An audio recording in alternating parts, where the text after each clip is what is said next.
Does the US view South Korea as an ally or a liability? Donald Trump seems to lean towards liability. Why else would he post this week about his very good relationship with North Korea, while saying he's not happy with joint military exercises with South Korea? He calls them costly and totally inappropriate and hostile to the North, which he sees as unthreatening and respectful. And so those joint military exercises will be substantially scaled back. But there's also an element of revenge baked in here, because Trump finishes by saying, while somewhat unrelated, which I take to mean entirely related, winking emoji, I recently asked the president of South Korea if they would like to join us in the denuclearization of the Islamic Republic of Iran, and they said no thanks. They didn't help us, so why should we help them? U.S. President Donald Trump is ordering the Pentagon to significantly scale back joint military exercises with South Korea. This is a striking move from President Trump, and one that is likely to unsettle South Korea. We can't go around and protect all of these countries, especially when they're not there to help us. This is about more than just war games. It's about potentially rewriting the rules of East Asian security. And it's about asking the question, if nuclear-armed North Korea is becoming stronger, why would the US make its military presence in South Korea weaker?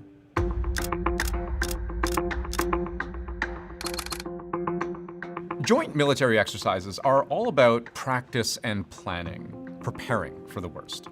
The exercise has also been strengthened to prepare for new security challenges, such as drone, GPS, and cyber attacks. These annual war games are called Ulchi Freedom Shield, where tens of thousands of soldiers from both countries operate side by side, effectively rehearsing for war.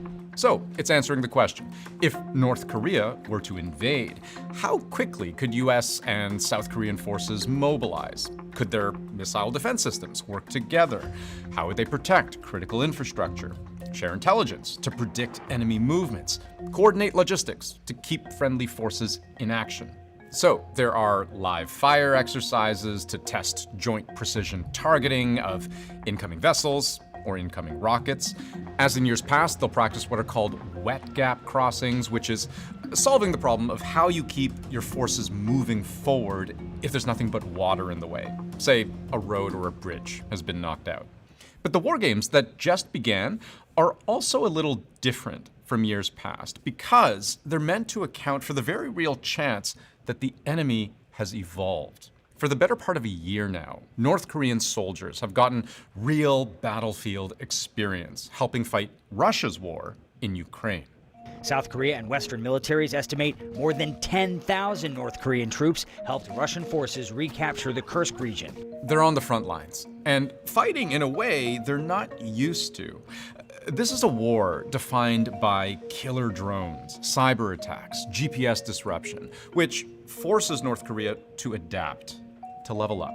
North Korea has now had direct battlefield experience in Ukraine, which really is the first time since the Korea War. It allows them to see what modern warfare is like. So in South Korea, this year's joint military exercises with the US were meant to simulate and counter that. This is now a very dynamic relationship of, trying to create advantage on both sides, and that competition driving also further developments on both sides for further arms racing. And North Korea isn't just gaining experience from the war, it's also getting paid for it, receiving billions of dollars, almost all of it from arms sales. And there are other ways the two sides have built on this mutually beneficial partnership.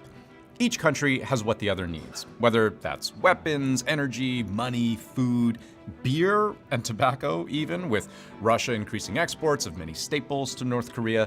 There's intelligence sharing as well. And whether or not Russia is sharing satellite technology itself, there are increasingly reports that Russia is minimally sharing technology, period. Experts say the pace of North Korean development is hard to explain otherwise. North Korea may be receiving significant material and technological assistance from Russia.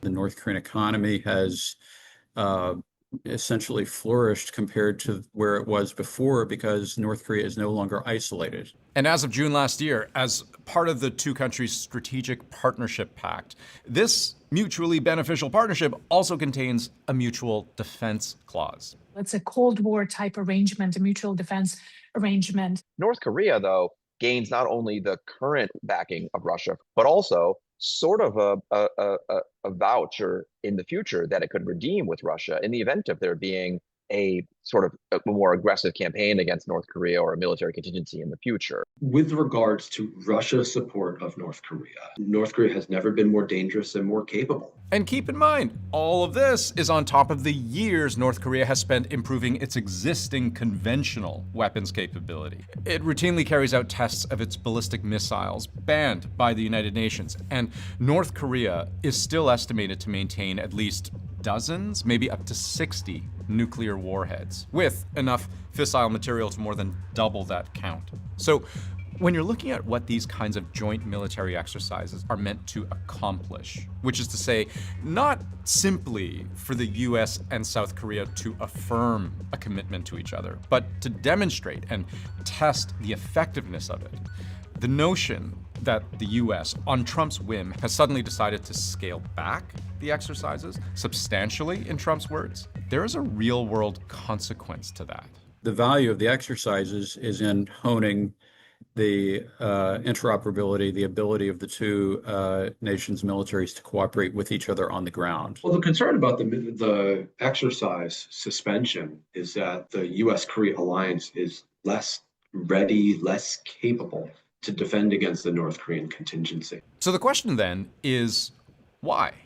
Why scale back U.S. support when the North Korean threat is arguably at its greatest?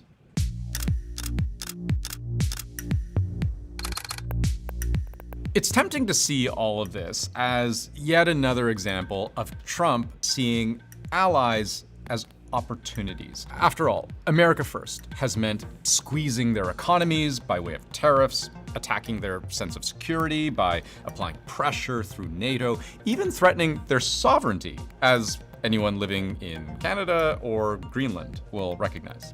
But the truth of the matter is, scaling back military exercises is part of a slightly different playbook we've seen before.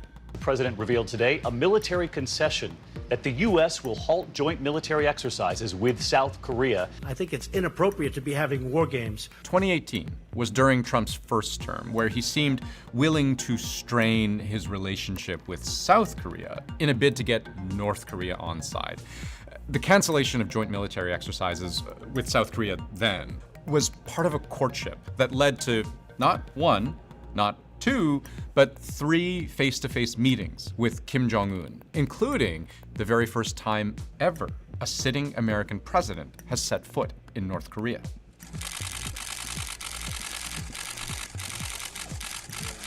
The goal, of course, then was to begin stripping away at North Korea's nukes, negotiate some sort of deal on friendly terms to denuclearize the Korean peninsula. It didn't work. Those talks collapsed after 2 rounds because effectively the U.S. wasn't willing to accept North Korea's pledges that it would denuclearize in return for a lifting of U.S. sanctions against North Korea. But here we are again, just a day before joint military exercises with South Korea were slated to begin. Trump posted this photo from 2019 at the DMZ. Despite the unfriendly look on this particular picture, there are many where we're smiling. Kim Jong-un and I get along great. President Donald J. Trump. Then came the announcement that military exercises with South Korea would be scaled back, and now we wait. Some of the messaging towards North Korea, really reflects, I think, what we've seen Trump talk about in the past of trying to revive diplomacy with North Korea. To state the obvious, I don't think anybody's reading this as the U.S. abandoning its alliance with South Korea. Treaties, military assets, soldiers, they're still all in place. But the way in which Trump plays fast and loose with decades-old alliances, the first casualty may simply be trust. And analysts wonder whether an emerging school of thought sees the alliance turning into a zombie, relations slowly withering under US leadership that is increasingly seen to be unreliable as a partner. Just one announcement or one reduction of a military exercise by itself is not enough to undermine the alliance, because the alliance is strong. But it's a number of actions, including on the trade side, including other statements that President Trump has been making over the last 18 months, that does make allies to look more at becoming self-reliant, to have much more independence. And while South Korea would much prefer to be able to count on the US as protector and guardian, it now has to confront a future where it may not be able to, which means finding new allies or figuring out a way to better arm and protect itself.